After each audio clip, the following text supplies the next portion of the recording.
ഇന്ന് തന്നെ ഡൗൺലോഡ് ചെയ്യൂ. കാണൂ നിങ്ങളുടെ ഫേവറേറ്റ് ഷോസ്. എന്തായാലും ഈ ബന്ധം ഒരിക്കലും നിന്റെ അമ്മ ഇനി സമ്മതിക്കില്ല. അമ്മയുടെ ഇഷ്ടത്തിനാണ് നീ ഇനി ജീവിക്കാൻ ഉദ്ദേശിക്കുന്നെങ്കിൽ ഐശ്വര്യോട് നീ കാര്യങ്ങൾ പറഞ്ഞ് മനസ്സിലാക്കണം. ഈ ബന്ധത്തിൽ നിന്ന് പിന്മാറണം. അതല്ലെങ്കിൽ നിനക്ക് നിന്റെ ഇഷ്ടം പോലെ ജീവിക്കാം. സംഭവം രമ ദേഷ്യത്തിന്റെ പുറത്തായി വിവാഹം സമ്മതിച്ചത്. ദേഷ്യം തീരുമ്പോ അവന്റെ കരച്ചില് കണ്ട് മനസ്സലിഞ്ഞ് പിന്നെയും ആ ആട്ടക്കാരിയെ കുറിച്ച് ആലോചിക്കുന്നതിന് മുൻപ് നമുക്കിത് നടത്തിയെടുക്കണം. ഇങ്ങനെ ഒരു അവസരം പിന്നെ ജീവിതത്തിൽ നമുക്ക് കിട്ടില്ല. കേട്ടല്ലോ? നീ ധൈര്യമായിട്ടിരിക്കടേ, അതൊക്കെ ഞാൻ ഏറ്റു. കുഞ്ഞോളെ, എന്റെ കയ്യിലെ പാവയാ, വേറും കളിപ്പാവ.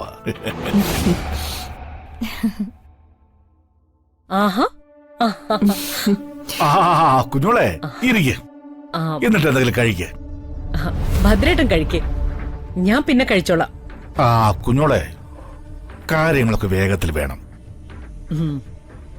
വച്ച് താമസിപ്പിക്കണമെന്നാ ഞങ്ങളുടെയൊക്കെ അഭിപ്രായം. എന്റെയും അഭിപ്രായം അത് തന്നെയാ.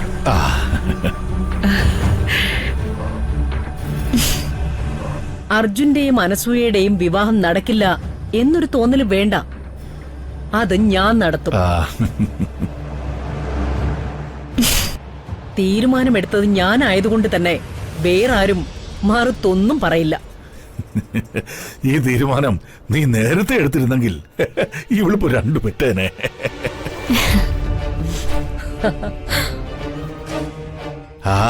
നല്ലത് തോന്നാൻ സമയം എടുക്കും.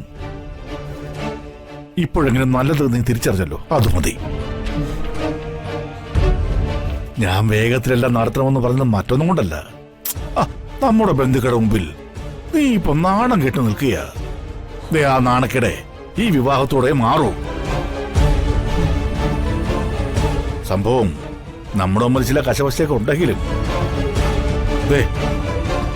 നീ ആരുടെ മുമ്പിലും തല താഴ്ത്തുന്ന ഈ ചേട്ടന് സഹിക്കാൻ പറ്റില്ല.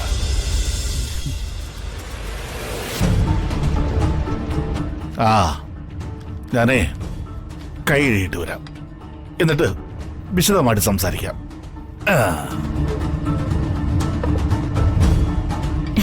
അമ്മായി, നല്ലത് വരട്ടെ മോളെ.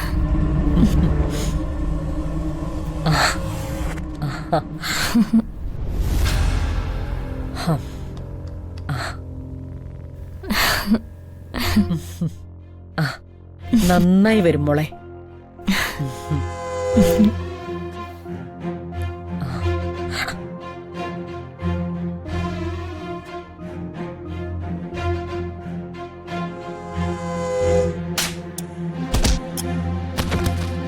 ഇനി ഈ വീട്ടുപടിക്കലോ കമ്പനിയിലോ മാത്രമല്ല, അർജുന്റെ നിഴൽ വെട്ടത്ത് നിന്നെ കണ്ട കൊത്തിയൊരിഞ്ഞ് കുഴിച്ചു മൂടി ഞാൻ. ഇപ്പോഴും മുമ്പുണ്ടായിരുന്ന ഇഷ്ടം ലെവലേശം കുറയാതെ എന്റെ മനസ്സിലുണ്ട്. അതിനി ആര് പറഞ്ഞാലും മാറാനും പോകുന്നില്ല.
Marry me?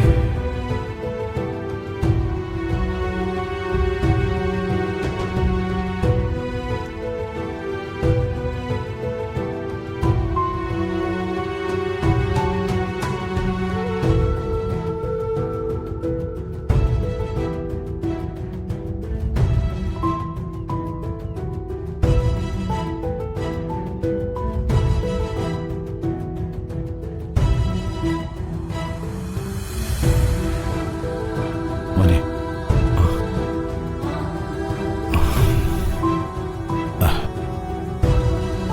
നിന്റെ വിഷമം അച്ഛനും മനസ്സിലാവും.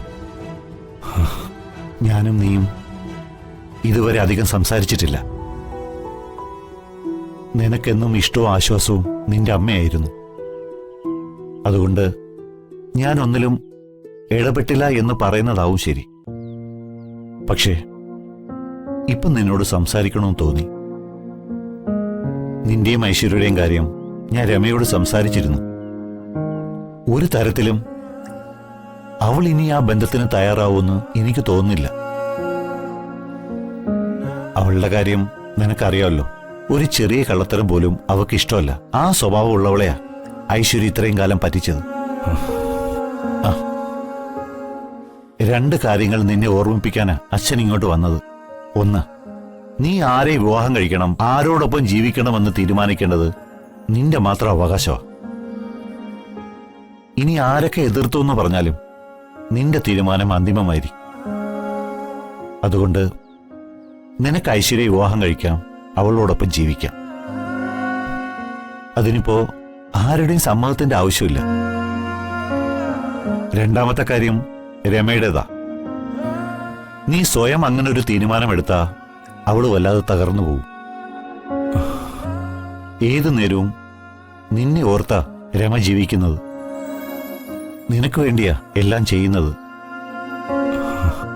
അങ്ങനൊരമ്മയെ കരയിച്ചുകൊണ്ട് നീ ഒരു തീരുമാനമെടുക്കണമെന്ന് നീ ആലോചിക്ക്.